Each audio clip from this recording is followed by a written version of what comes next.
Diamonds in the rough, goodness gracious, you guys are great. I'm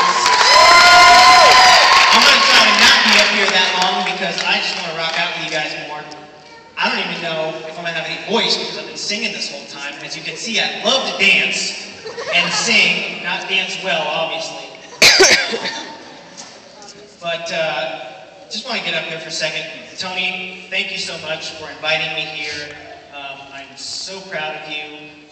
To be able to call you one of my best friends in the whole entire world, in all the universe, is a great thing. And it's just pretty surreal that we've taken different paths in life, yet we've ended up in the same place with the same passions for BMX and youth mentoring. I'm very thankful to have you as my friend, and this is amazing. Thank you guys for coming out for him, for the kids, because this is going to change kids' lives. I fully expect that. And this is just the beginning, so I can't wait. The BMX bike. This is my bike. One tool, one talent that people told me was a waste of time, that I would never get anywhere with. Yet it's taken me farther than anything I could have ever imagined. One passion that makes my good days even greater, and my bad days seem not so bad. One gift that has made my life and given me the opportunity to be on these stages, looking out at kids with the opportunity to positively impact their lives. I started racing when I was 6 years old, and I don't know what it was, but I was meant to be a BMX racer, because nothing back then or till this day has given me the joy that that bike does. The problem with that is BMX is a contact sport. It's a power sport. It's kind of made for bigger people. I, at 28 years old, am 5'5". So you can imagine, at 6, I was probably about yay high. And that was okay, because I was ready to give everything I had for my sport. I didn't know where it was going to take me, but I knew that I loved it so much that I didn't care what anybody else thought, or anybody else. Their opinions did not matter to me. I had one goal, one passion, and I was going to go for it. My story has always been about David and Goliath, the little engine that could. That was me, and that's okay, because of that, because of what I've went through and put myself through, I can now stand in front of kids and say, you can beat adversity. You can persevere through anything that you want, regardless of what people say.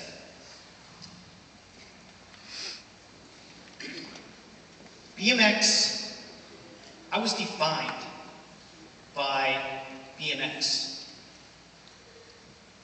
And what I did off the track was because of how it would affect me on the track. Whether it was my results or how my image would be portrayed. It was all because of that bike.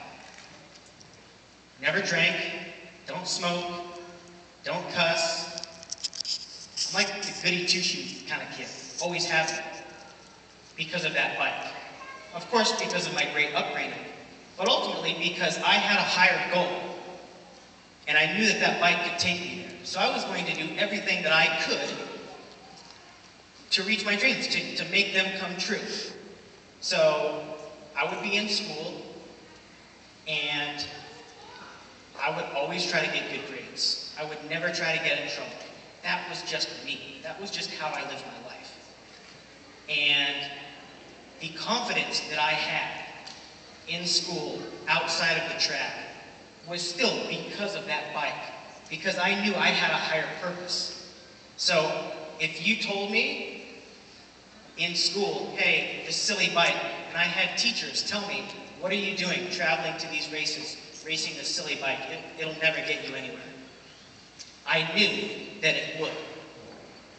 And for some reason, I stuck to it and did not listen to anybody. That was the easy part of my road. Because like I said, BMX has always been about the bigger riders. There had never been really a smaller rider to ever kind of go all the way in the sport. They had always reached, the age of 13, 14, and kind of backed out of it because, how much pressure can you take? How many people can you take telling you it's not going to happen for you? No one's ever done it before you, so why do you think you can do it? So being a young racer, being a small racer, I just did it. I didn't have that many successes when I was younger. 6, 7, 8, 9, 10, 11 years old. I did it because I loved it and because I knew nothing else. And I didn't want to know anything else. And I knew that if I stuck with it, it would happen for me. And I don't want to go through each year of my life and how it went, but it's been a roller coaster my entire life. I would succeed, I would get to an age where the other kids would start growing, and then I would have 4 years of down results, where people would say, you know what, it's just not going to work for you. You had kind of a good run, you made some good races, but just ultimately it's not going to happen for you. Again, I just stuck with it. Stuck to what I knew, what I believed in, and did everything I could, whether at home or at the track, to make that dream come true. I finally reached the top of the amateur ranks when I was 18 by winning the World Championships. Not only winning the World Championships, but there were actually 2 titles up that year for my class, and I won both of them. Something no one ever thought that I would ever do in my whole life. And I did it. And that was great. But after that, after reaching the pinnacle of the amateur career, only natural progression is going to the pro ranks. And I wanted to be the best pro in the world, because this is my thing. I love to dance, I love to sing, like I said, but that is my passion. I want to take that as far as I can. The problem with this part of the story is I'm now entering into the pro ranks of men who make money at this, who don't want a young kid coming in and stealing their thunder, or their money, or any other kind of glory. So the first few years of my pro career were terrible.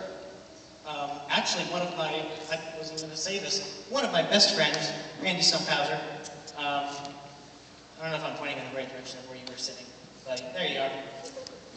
One of my best friends, the guys I looked up to the most still, he actually hurt me in one of my first pro races.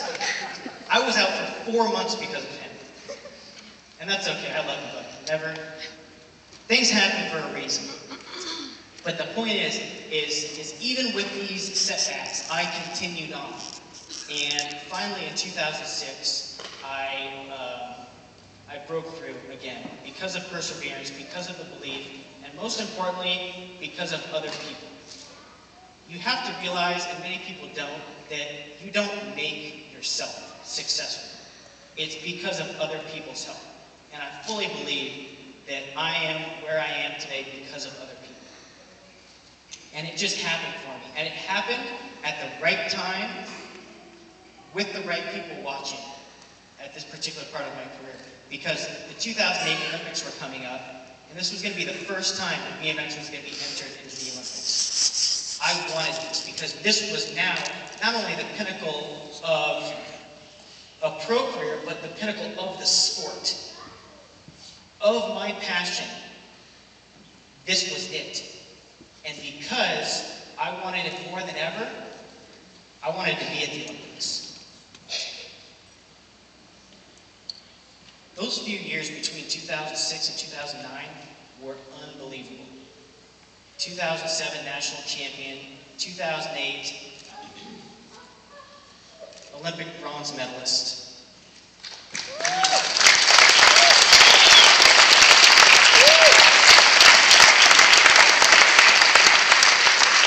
It was unreal, and I crossed the finish line in third place. Third place is not the winner, and I always would like to be the winner. But for some reason, I felt a sense of peace and accomplishment, because it wasn't so much that I got a bronze in the Olympics, but it was almost like I got a bronze in life. Like, I look back and was like, oh my gosh, everything that I had done up to this point, like, was for this. Like, everything that I conquered and persevered through and didn't listen to all the naysayers, and like that, this is what I got. And I felt pride and peace for that. And it was an amazing feeling. And 2009 was almost just as good. I won the world championship. I'm now the fastest person in the world. Things were just going right.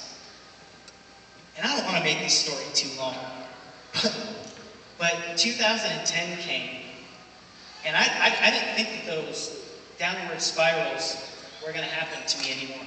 I thought that I had conquered, being the small athlete and proving people wrong that I can do it. 2010 provided something different. I was out nearly the whole season with injuries.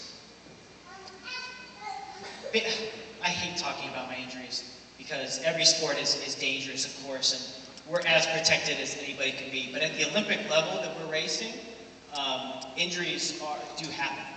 And I actually collapsed this lung in March at my first World Cup race in Spain. And then I collapsed it again in April. And then I collapsed it again in July. And then I decided to get surgery on it so that it would just stop collapsing. So that was my whole season, just shot down the drain. And I was just absolutely dumbfounded at why this was happening to me. Why now, having all this success, doing things that I never thought possible, was I in this position of getting knocked down again? How much do I have to go through? Why can't it just keep being easy? I came back in 2011 in January, had some crashes in 2011, nothing serious, but I didn't have any results either. And I didn't think anything was harder than being hurt in 2010. I didn't think that anything would be harder. Except I found out in 2011, it's harder to be able to be back on the track, train, be able to physically try and win, and not be able to do it. I'm even more crushed in 2011 than I was in 2010 because I had the opportunity and ability to try and succeed and win, but I couldn't. The 2012 Olympics are coming up, and it is going to take nothing short of a miracle for me to make this team because it has proved harder than I ever thought to get back not only to where I was, but to the level that all the other racers have taken. And I'm standing up here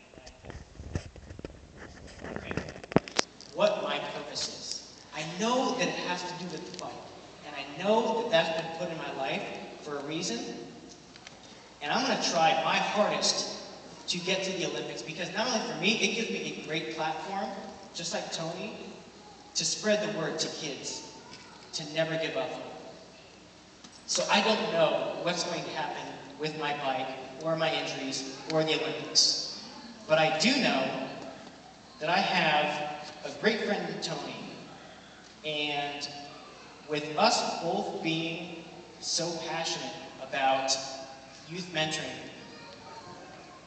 I really like it. Dude, I think that bike has led us to this point, to be able to get up here and be like, you know what? You can do it, and here's how I know why. No matter where you come from, you can do it. So it's more than the bike. It's about more than the bike now.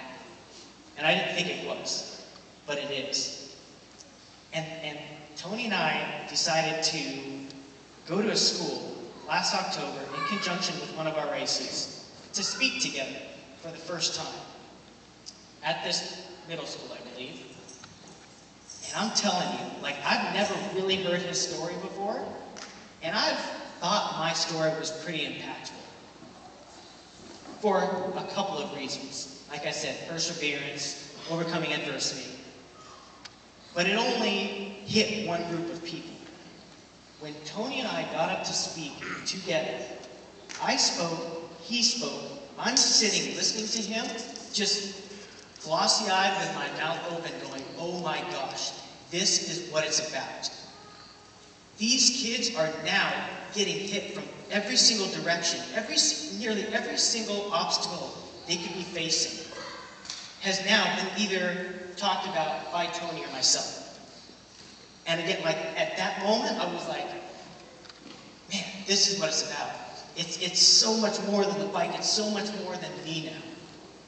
It's about changing kids' lives and giving them the hope, because you can't teach kids motivation. You can't teach them to go out and, access their talent, whatever that may be. But you can reach inside them and bring out the hope in them that will show them, hey, I now have a desire to work towards what I think is possible. And it's just been an amazing road, just in my career and where I am now, and teaming up with Tony and all that he's done. I'm just so thankful. And like I said, we all don't know what's going to happen and what our lives are meant to hold or how we can affect others, but you never know unless you talk about it and reach out. And so Tony, all that you're doing, you're amazing. Again, thankful to be your friend. So glad that I'll be able to be up here. Thank you guys for being here. Diamonds in the rough. I can't take up any more time. It's your time to shine.